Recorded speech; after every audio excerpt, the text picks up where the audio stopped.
thinking about this company building, the conversation around like diversity, you sometimes could fall into like the diversity debt of having a really homogenous team if your respective networks and the respective networks of your team kind of all look the same. So what's one way to kind of combat that of like, hey, we want to bring people into the company that, you know, we're familiar with, but that could also be a little bit exclusive in a sense. So I'll chime in here. One of the things that I did with my recruiting team is I actually productized their intake meetings for their referral meetings. And so what I mean by that is I scripted out exactly what we were looking for, thinking about future hires 18 to 24 months from now, evergreen hires, and then also just general questions, right? So a great example of this is instead of asking who's the best engineer you've ever worked with, instead flip it and say who's the best female engineer you've worked with, because it will automatically eliminate a lot of the unconscious bias that people will have, or just the default answer, right? Which is the typical male engineer. And so those are quick ways that you can help to mitigate some of that diversity debt. Then just jumping in one additional one, if you've already reached a point where you have some diversity debt and your team looks pretty homogenous and your networks are pretty homogenous, what you should be thinking about is who else in your ecosystem can you be tapping? So your advisors and your investors, if you can be diversifying those groups of people and diversifying your cap table, then all of a sudden you have much more diverse networks to be sourcing candidates from. And that's a way that you as a founder can be really intentional, you know, in starting to build your cap table. It shouldn't just be your own team, it should be your advisors and investors and, you know, and your partners as well. Just really quickly, I agree with both the points. The last thing I'll mention is that you can't hide it. If you have diversity debt, like it's going to be obvious to the candidate. And so if you have an actively engaged candidate, I actually think the better thing to do is to proactively talk about it, why it matters to you, where you currently are, why you're not happy with where you currently are, because otherwise it feels like this thing to the candidate that's like, they can obviously see, they can obviously feel, but nobody is talking to them about it. And I think that would make it much harder for you to be able to close that person.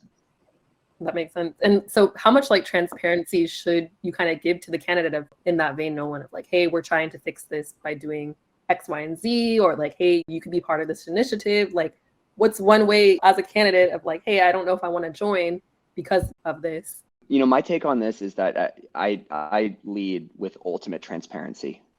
To investors, to employees, and to candidates. And the reason why is because I want to give people the opportunity to opt in to the type of culture that we're building or opt out, which I think is actually just as important.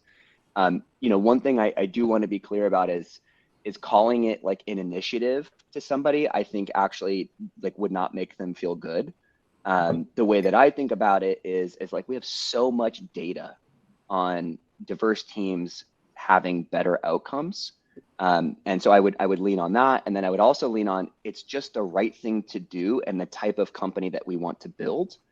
And so saying like those types of things, like truly making it human, owning that you haven't done a good job, I think gives you a much better opportunity to get those people across the line.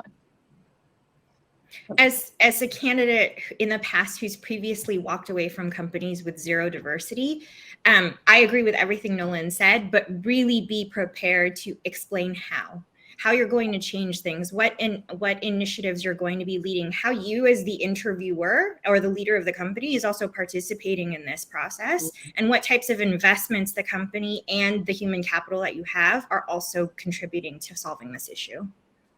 That makes sense. And so thinking about network recruiting, is it only applicable within like your respective talent org, or can you kind of expand that to your engineering org or kind of an org across all teams of like, hey, this is what we're looking to do. This is how you can participate.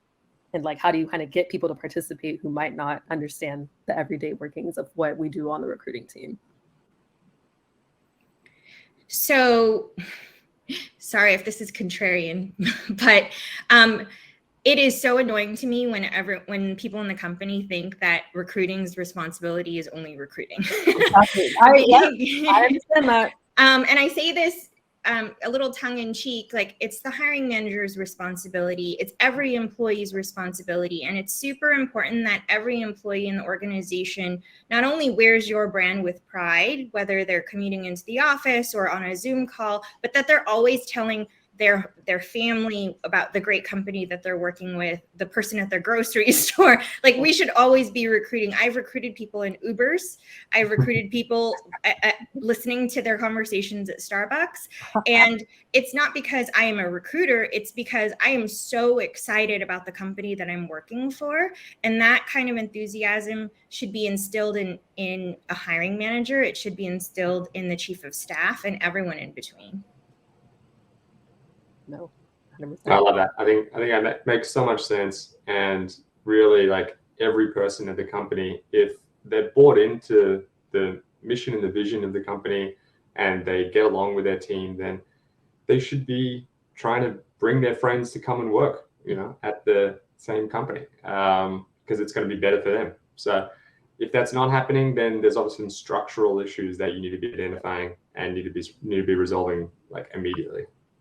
Yeah, David said it earlier with KPIs and OKRs. I'll take it a step further and say a lot of folks, a lot of hiring managers specifically, have not been trained to recruit well. Yeah. Right. And there's been a lot of poor behavior in the last 15 years because it has been very transactional.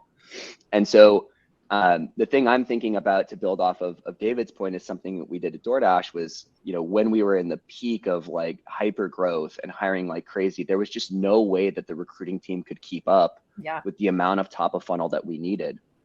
And so one of the things that we did was we attached a KPI, a weekly KPI to every single engineering hiring manager in which they had to source 50 profiles a week. And that behavior changed everything. Because it's really easy for a hiring manager to sit in the corner from their ivory tower and say, hey, like, why am I not getting more profiles?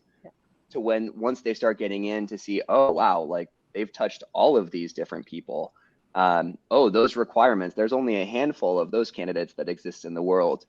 They start to have more empathy and they start to realize that once you do get a candidate on the line, it's so critical to treat that person as a human with respect and to do everything that you can to get them across the line, because ultimately there's only so many of those people.